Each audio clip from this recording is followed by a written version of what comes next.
ตามอีกหนึ่งงานดีๆที่ว่าเพิ่นได้มีการจัดขึ้นนั่นก็คือทางด้านบริษัท Amvis Unitex จำกัดเนาะจัดงานประดับเข็มและก็มอบใบเกียรติยศแก่สมาชิกนักธุรกิจ Amvis นั่นเองสำหรับบริษัท Amvis Unitex เป็นบริษัทที่ดำเนินธุรกิจนอกการขายผลิตภัณฑ์อาหารเสริมโดยเฉพาะแมนผลิตภัณฑ์โซจังและก็ไฟโตเอซีโดยทั้งเป็นการจัดจำหน่ายผ่านตัวแทนสมาชิกธุรกิจ Amvis บริษัทได้ดำเนินก่อสร้างก่อตั้งธุรกิจมาได้ประมาณ 5-6 ปีซึ่งว่าปัจจุบันนี้ Amvis เนาะได้เป็นสมาชิกตัวแทนจำหน่ายอย่างหลวงหลายและก็ธุรกิจกำลังเติบใหญ่ขยายโตอย่างต่อเนื่องเพื่อว่าเป็นการขอบใจและก็ตอบแทนผลประโยชน์จากการดำเนินธุรกิจ Amvis แก่สมาชิกตัวแทนจำหน่ายที่ประสบผลสำเร็จในระดับหนึ่งทั้งบริษัท Amvis Unitex จำกัดประเทศไทยจึงได้จัดงานประดับเข็มและมอบใบเกียรติคุณแก่บรรดาสมาชิก Amvis ขึ้นอยู่ที่โรงแรมซันทาราแกรนด์กรุงเทพประเทศไทยในวันที่24 กุมภาพันธ์ 2019 ที่ผ่านมาซึ่งมีสมาชิกที่เป็นตัวแทนจำหน่ายเข้าร่วมเกือบ200 ท่านมีทั้งสมาชิกทั่วประเทศไทยจากเมียนมาและก็ทางด้านหลักฐานและจากตัวแทนของประเทศลาวก็ได้เป็นเกียรติเข้าร่วมบริษัท Amvis เมนได้รับรางวัลมาตรฐาน2รางวัลจาก2ผลิตภัณฑ์คือ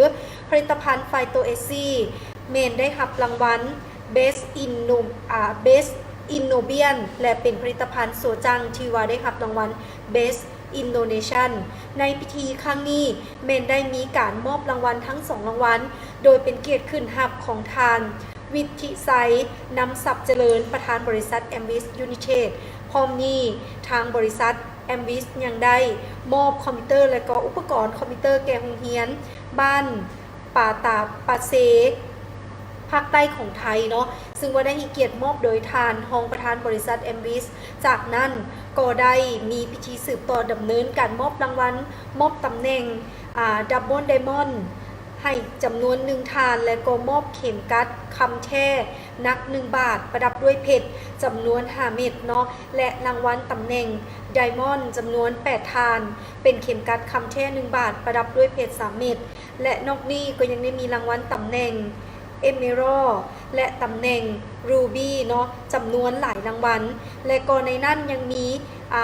พี่น้องคนลาวที่ได้ร่วมหับจำนวนหลายทานอีกด้วยเนาะและนอกจากนี้แล้วสำหรับทานวิทิไซนำศัพย์เจริญประธานบริษัท Amvis ยังได้ให้ฮู้ตื่นอีกว่าทางบริษัท Amvis เนาะดำเนินธุรกิจมาได้ประมาณ 5-6 ปีซึ่งว่าในโคตรหน้าคือจะเป็นการพัฒนาบริษัทให้สู่ธุรกิจขายโกงออนไลน์อย่างเต็มรูปแบบให้หลายขึ้นเป็นเจ้าทำอิฐเนาะที่มีวิธีการเฮ็ดเวียกแบบทันสมัยที่สุดซึ่งระบบออนไลน์แม่นสามารถเฮ็ดได้ในทั่วโลกและในพิธียังมีการเปิดตัวแบรนด์อัมบาสเดอร์ผลิตภัณฑ์โซจังเซนดาราดังกบสุวรรณันท์และบรูคซึ่งว่าทั้ง2นี้เนาะได้รับการเป็นแบรนด์อัมบาสเดอร์ผลิตภัณฑ์โซจังเกือบ3 ปี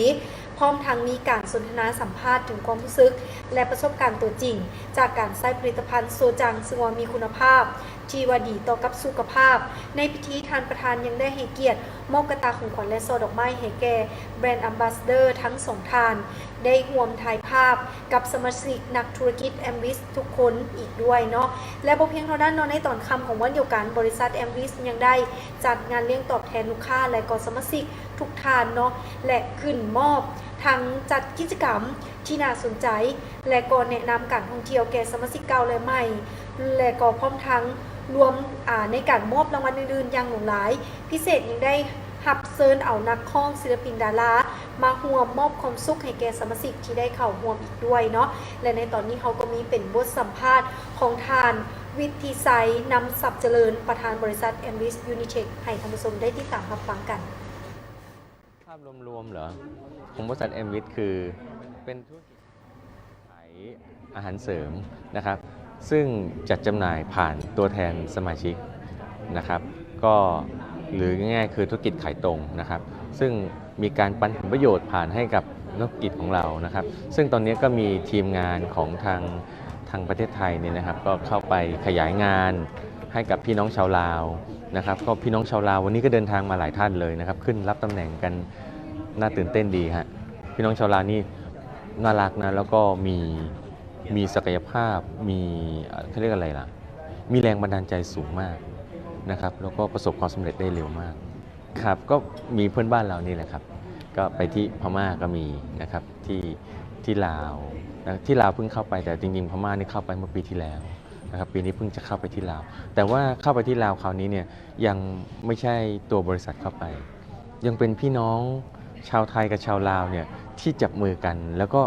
ทำกันเองผ่านระบบเครือข่ายโซเชียลที่เรามีไว้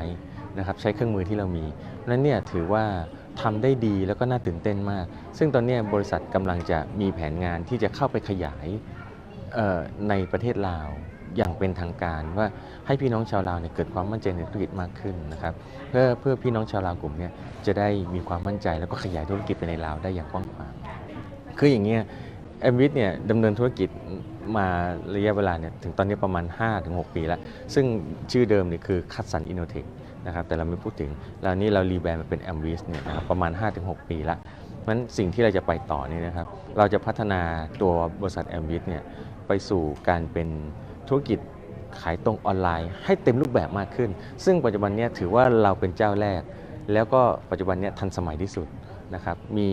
เอาง่ายๆว่าระบบออนไลน์ของเราเนี่ยนะครับทำได้ทั่วโลกส่งสินค้าจากออฟฟิศเราที่ลาดพร้าว101ไม่ว่าจะคลิกที่ไหนทั่วโลกนะครับคลิกสินค้าที่ไหนทั่วโลกมันจะถูกส่งออเดอร์มาที่ลาดพร้าว101แล้วส่งตรงไปที่บ้านของลูกค้าทั่วมุมโลกเลยอันนี้คือสิ่งที่เราทำแล้วก็ยังเป็นเจ้าเดียวที่ทำได้ขอให้กำลังใจกับนักธุรกิจทุกคนเลยนะครับไม่ว่าจะเป็นพี่น้องชาวไทยชาวลาวหรือชาวพม่าชาวรัชฉานนะครับที่เห็นว่าธุรกิจแอมวิทเนี่ยเป็นโอกาสนะครับก็เป็นกำลังใจในการต่อสู้แน่นอนการทำงานต้องมีปัญหานะครับขอให้เป็นกำลังใจแล้วก็แข็งแรงในเป้าหมายแล้วก็ต่อสู้กับมันนะครับสุดท้ายเราจะชนะนะครับถ้าคุณสู้แอมวิทเนี่ยจะสู้ไปกับคุณนี่คือคอนเซ็ปต์ของเรานะครับไม่ผิดหวังแน่นอนขอบคุณมากครับขอบคุณมาก และนี่ก็ถือว่าเป็นบทสัมภาษณ์ของทางด้านประธานบริษัท Ambis Unitech เนาะให้ท่านผู้ชมได้ติดตามรับฟังเกี่ยวกับเนื้อในรายละเอียดภายในงานและก็ผลิตภัณฑ์ต่างๆของเพิ่นซึ่งถือได้ว่าเพิ่นก็ได้ให้หลายๆอย่างที่ว่าเป็นข้อคิดที่ดีอย่างเช่นว่าผู้ใดที่อาจจะกำลังมึงโอกาสว่าอยากจะหาเวียกในเรื่องของการออนไลน์เพื่อหาสร้างรายได้แบบนี้ก็ถือว่าเป็นอีกหนึ่งธุรกิจอีกหนึ่งทางเลือกนั่นเองเนาะท่านผู้ชมสบายดีสบายดีเปิดฮับสิ่งใหม่ในยามเศร้ากับเรื่องราวหลากหลายที่มีข่าวสารความรู้ที่กว้างไกลพวกเขามีไว้เพื่อท่านผู้ชมสบายดีสบายลาวสาวแชนแนลสร้างความสุขสันต์สู่สังค